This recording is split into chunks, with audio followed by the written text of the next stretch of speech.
Hey guys, this is Bharadwaj with Phone Arena, and we are taking a look at two Nexus devices today. So we are going to compare the Google Nexus 7 to the Google Nexus 10. So the Google Nexus 7 was the first Google tablet which measures in 7 inches in diagonal for the display. So this was meant as a competitor to the Kindle Fire, which sold at $199 before the Google Nexus 7 arrived. So this is a competitor to the 7-inch tablet market, which Google publicly acknowledged that it actually exists. It was actually created by the Kindle Fire, to be exact. While the Nexus 10 is actually a 10-inch tablet, this is also Google's first 10-inch tablet. This was made by Asus with respect to the Nexus program. That is, so Google selects each manufacturer for its Nexus program for each product. So this has been made by Asus and this is made by Samsung. So this is actually a direct competitor to the Apple iPad.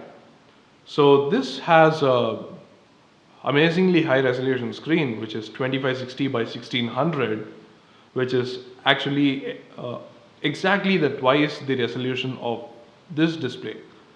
So this is a landscape tablet meant to be used in landscape, and this is a mini tablet to be exact, and this is majorly used in portrait. So that's about the introduction of both these devices.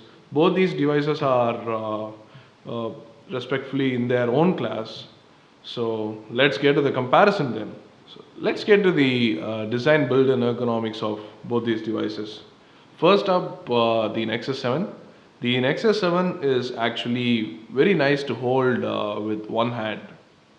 So while we may argue that it's not actually appropriate, but that's the way to hold the Nexus 7 in portrait and in one hand.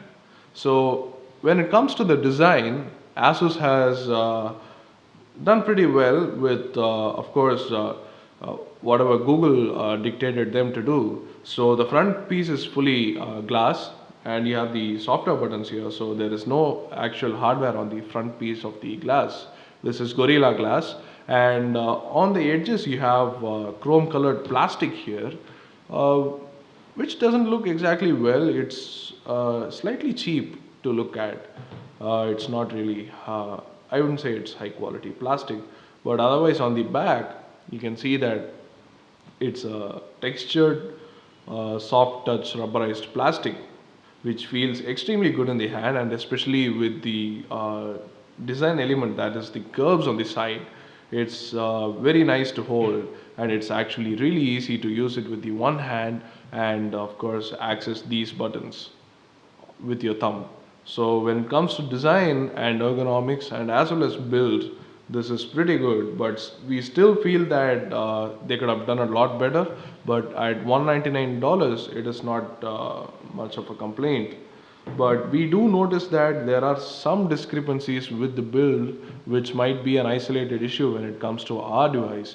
So the edges are sometimes squeaky, and the display wants to come out, and the micro USB port needs to be stuck tight sometimes.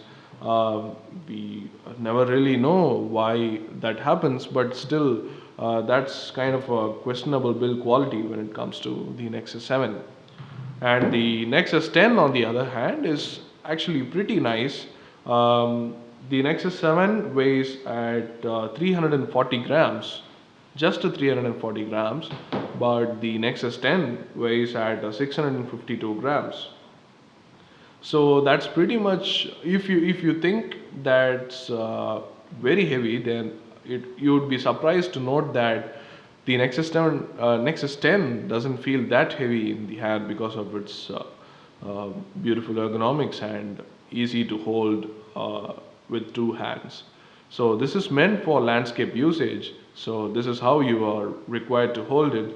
And since it's also extremely thin, like it comes at 8.9 millimeters, while the Nexus 7 comes in at 10.45 millimeters thick. So when you compare it by size, you can see that the display size is hugely different. This is 7 inches and this is 10 inches, and you'll probably notice that the 7-inch screen has a bigger bezel for its size than the Nexus 10's 10-inch screen. We'll get to the display later, but let's go to the design of the Nexus 10. So this is a beautiful curved design, and by design the speakers are on the front, which is reminiscent of the recent Samsung tablets like the Note 10.1, which has speakers on the front. Like the Nexus 7, the front portion is fully glass except for the speakers on the sides, which is made of soft touch rubberized plastic, which covers the whole back, which we can see now. As you can see here, this is completely enveloped by a cool soft touch rubberized plastic, but unlike the Nexus 7, only a part of it is textured, and it's really easy to hold with two hands, and it feels extremely comfortable.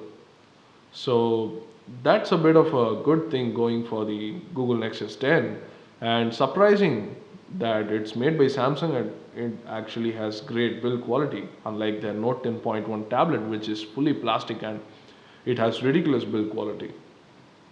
So that's about the design, build and ergonomics of both these devices. So let's get to the next part then, that is the display. So the Nexus 7 has, as you expected, it's a 7-inch 1280 by 800 display, which is actually pretty good. The colors are accurate, and also it has what we can say is like adequate amount of pixel density, unlike the Nexus 10, which is ridiculously high. It's a good thing, but the Nexus 7 at its price has a good enough display, and it's a LCD TFT at 1280 by 800, while the Nexus 10 has double the resolution of the Nexus 7. So the resolution is 2560 by 1600, which is the highest resolution for a screen at this size. And it is made by Samsung and it is LCD. While we compared it to the iPad 4 back in a while, we found that the display slightly washes out when you tilt it, and of course the colors are slightly inaccurate, but otherwise the pixel density is top notch. It clocks in at 300 ppi, and everything is a pleasure to read on this. But when it comes to ergonomics, we have a bit of a complaint, which is particularly very annoying with regards to the software, but we'll cover that in the software part of the comparison. So that's it about the display. Both these displays are good, but we would like more brightness on the Nexus 7 display, because it's slightly less brighter and could use a lot more brightness than what it is right now. So otherwise both these displays are adequate, and the high resolution PPI on this screen is excellent for reading. So that's it for the displays. Let's get to the hardware then. When we come to the hardware, there are few differences between the Nexus 7 and the Nexus 10 in terms of connectivity and actual external hardware. So both these devices have a front-facing camera. So this is a 1.2 megapixel front-facing camera that's on the Nexus 7, but it can record only VGA video on the front-facing camera. But on the other hand, the Nexus 10 has a 1.9 megapixel front-facing camera and can record 720p video, which is quite good. There is also a hack that enables 720p video on the Nexus 7, but it's a bit of a hassle to go that far to enable a simple thing like 720p video. Also, an added thing, not only one, we'll take a look at a couple of things. First one is the back camera, which is a 5 megapixel unit. We found it surprisingly works really well and pretty good in terms of performance. And also there is a LED flash. We don't know whether if you want to take a photo with your tablet, but it's been fad recently, so it's good to note that it has a back cam. Also, another addition apart from the usual connectivity options on both the Nexuses is the micro HDMI port, or the mini display port as we want to call it, is on the right side of the Nexus 10, which means that you can mirror the Nexus 10 to a HD TV and use it as a mirror display. So that's kind of absent on the Nexus 7, which we find it's normal because for a $199 tablet, we won't expect much functionality out of it. So let's get to the internal hardware then. The Nexus 7 has 1.2 GHz Tegra 3 processor, which is an NVIDIA product, and has the NVIDIA ULP GeForce GPU, which is an ultra low power GPU, which has been adapted from the desktop graphics unit to the mobile system on a chip. So the Nexus 7 is pretty powerful, but it drives only a 1280 by 800 screen, so we can expect it to be as powerful as the other Tegra 3 devices. But when it comes to the Nexus 10, this is special because there is a 2560 by 1600 screen, which you usually see only on 27-inch and above desktop screens. It's packed into a 10-inch display. So the only system on a chip that is capable of driving this kind of a resolution is the Samsung Exynos 5250. It's a dual-core A15 chip, which means that there are two ARM A15 Cortex A15 processors, and there is a quad-core graphics chip, which is a Mali T604 graphics unit, and has twice the amount of RAM as the Nexus 7, which is 2 gigabytes of RAM on the Nexus 10 and 1 gigabyte of RAM on the Nexus 7. So, but in terms of raw power, both these devices perform adequately well, and the Nexus 10, of course, it's massively powerful than most other devices in the market because it's actually very much needed for this kind of a screen. The 2560 by 1600 screen is not such a it's very demanding for a processor of this cadre, and definitely demands higher performance, just like the iPad 4, which demands a very high performance in terms of graphics. So in case you're running games on the Nexus 10, it might lag sometimes, and even the system tasks sometimes lags, which is largely attributed to the 2560 by 1600 screen. The system sometimes cannot just handle all the tasks, and when you're driving a lot of tabs on Chrome in multitasking, it might get harder. But the Nexus 7, on the other hand, blazes through because Jelly Bean, since Project Butter, has been optimized really well for all processors, and the Tegra 3 blazes through. So that's pretty much it for the internal hardware. Not much there to say because it's all the apps that count, and we haven't been seeing that much of tablet optimized apps on Android.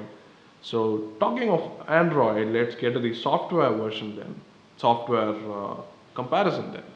So both these Nexus devices, like every other Nexus device, runs on the latest Android software, which is 4.2.1 Jelly Bean, which includes various additional enhancements for tablets like the multi-user account. Both these devices have multiple users, and you can quickly switch between users with the user toggle like this. And of course, there are lock screen widgets here. You can add lock screen widgets, and of course, there are a few other changes that come with Android 4.2.1. So the biggest change, of course, as I showed you, is user accounts on a tablet, because multiple people might be using a tablet in your household, and it's good to have different accounts like all the other Unix operating systems and of course Windows. So that's a bit of an advantage for any Android tablet, but the Achilles heel of all Android tablets is the lack of tablet optimized apps. It's not much noticeable in the Nexus 7, because the Nexus 7 resembles more of a phone form factor than the Nexus 10. This is meant to be used in portrait, and if you open up any phone based app, it kind of scales up to be a large phone like a tablet, which not much of a hindrance when you consider that it's just 7 inches wide, while you have phones which like almost size up to 6.1 inches. So that's a bit of an advantage for the Nexus 7. But on the other hand, the Nexus 10 is terrible with scaled up apps. Even basic apps like Twitter scale up to the 10-inch screen and they don't look good. But the situation's been improving. There are more tablet optimized apps coming in, and Google launched the Nexus 10 just to vitalize developers to launch apps for the tablet optimized version of the Android, which runs on the Nexus 10. And when it comes to the UI, we found a bit of an intimidating change on the Nexus 10. The Nexus 7, when it launched, had this UI. So when Honeycomb and ICS were applied onto tablets, they had a different kind of UI. But when it was launched on the Nexus 7, we found no qualms because it's almost bit of a same as the phone UI, and we didn't mind because this is easier to hold on one hand and easier to operate with one hand. But on the other hand, the Nexus 10, it's a bit of a chore to use it with even two hands. As I can show you right now, the buttons on the center are ridiculously hard to reach, and of course even the notification center on the top requires me to hold the tablet in one hand, which is highly unwieldy, and I have to swipe down the notification center. Of course I can do this, but that might mean I'll be losing the balance of this tablet. So design and ergonomy wise, the software is very badly designed, or maybe it's a flaw.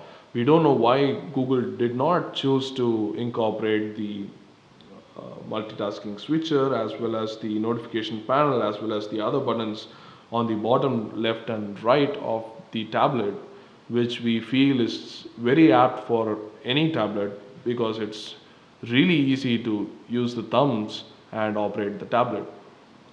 But otherwise, we think that the Nexus 7 is perfect. Even in landscape, it's very easy to use, and since it's a small form factor, we feel it's perfect to use the Nexus 7.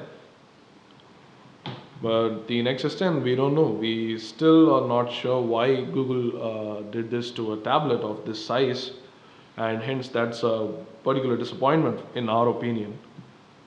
Otherwise, it's almost the same. It's exactly the same, and you get all the apps that you can get on the Nexus 7 as well as the Nexus 10. So that's it for the comparison, and it's strictly our opinion, like we say in all the comparisons. So you can, if you want to drop your comments and opinions on the comparison, you can check out the comment section below and comment on it. And if you like this comparison, hit the like button and do subscribe to our channel. As we always say, more comparison videos are coming, and stay tuned. Thanks for watching.